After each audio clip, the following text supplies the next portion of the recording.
10 rounds of action between Derek Chisora and Joe Joyce. What a fantastic all-action fight. Folks, if you haven't seen that yet, I definitely suggest you check that out.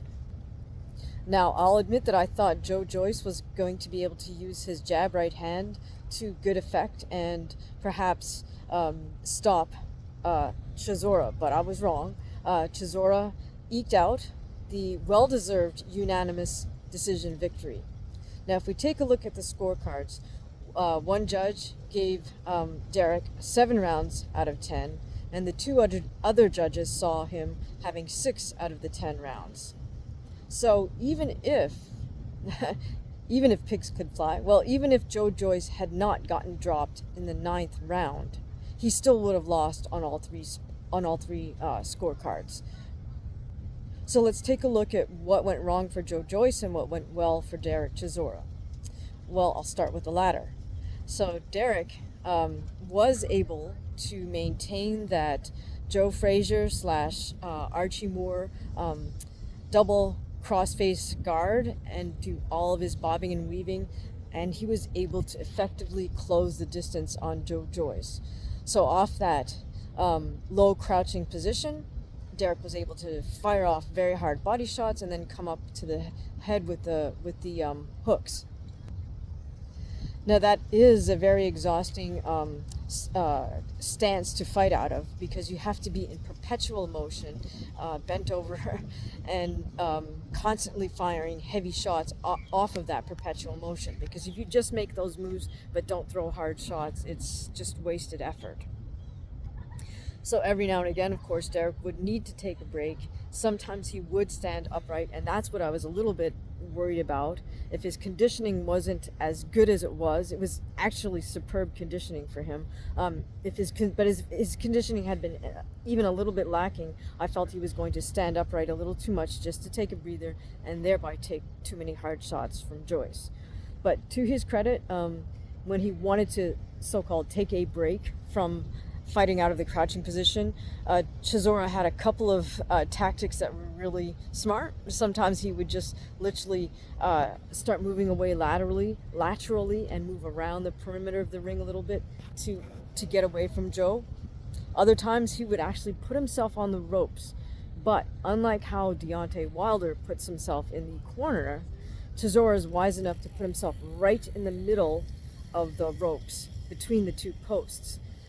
At that position on the ropes, that's where the ropes have the most spring, so he could actually use the ropes to his advantage, use that spring potential energy from the ropes to help him get a little momentum to fire a counter shot back at Joe Joyce as Joe Joyce was trying to close in on him. Now, is that completely legal? No, but it's a smart thing to do. You can't make it super obvious that you're using the ropes like a WWE pro wrestler, but you can definitely use the ropes to help you. The other tactic that Chisora used was to simply clinch and tie up Joe once he closed distance or once Joe closed in on him. Now, on the other side, Joe was not able to maintain an effective distance for himself to fire off his most effective shots, which were actually the jab, straight right hand. Instead, by fighting at that middle distance, Joe showed us that he's really lacking in his hooks. He kind of throws his hooks pretty much like arm punches, unfortunately. So Joe's undoing in this particular fight were simply a lack of fundamentals. The ability to coordinate his feet with his hands. In other words, he doesn't step and throw the punch effectively to maintain distance, whether he's advancing or retreating or moving laterally. And the majority of the punches that Joe threw, because Derek was able to close to a distance that Derek wanted, the majority of Joe's punches were effectively just what we call arm punches. They sort of look like a little bit slapping, but they're not like turned over, and he doesn't have he doesn't turn his hips into the punch. These are fundamental boxing mechanics. So for a fighter to be at a world-class level and be kind of lacking in that department is a little bit unusual. Here's my hypothesis on why Joe Joyce has gotten thus far, lacking some boxing fundamentals. Well, one, he is a big fellow, so he's now he's in the ring at over 280. So even if his punch isn't mechanically or technically perfect, he does carry all that weight behind the punch, so it is going to have a big effect on whoever it lands on. So, for example, Cash Ali, his previous opponent. The second part to my hypothesis is perhaps Joe's success as an amateur and making it onto the Olympic team and making it to the Olympics, perhaps that was in the end a bit of his undoing. Because he had such a storied amateur background, I'm sure he commanded a certain amount of attention and a certain amount of money when he decided to turn pro. Now when that happens, it's not just the fact that a fighter got a big signing bonus, it's also the fact that everybody around him now sees Joe Joyce as a potential money bags, right? The money train. Let's ride the money train. So if I'm part of Team Joyce, I've got to bite my tongue a little bit because I can't chastise the fighter too much. He might fire me. If he fires me, I don't get my 10% of his purse. So I'm wondering if folks in Joe Joyce's training camp are comfortable kind of reading him the riot act, because it doesn't seem so. Again, I feel like it's basics. It's footwork, coordinating the feet with the hands, turning the punches over properly, and as we say, sitting down on the punch. That means being able to generate power from the balls of your feet up through your hips, up through your shoulders, and torque all the way through the punch.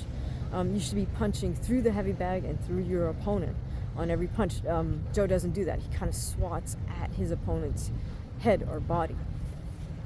The exception to that is when he's got exactly the right distance and he can line up his jab right hand. But other than that, most of his punches are arm punches.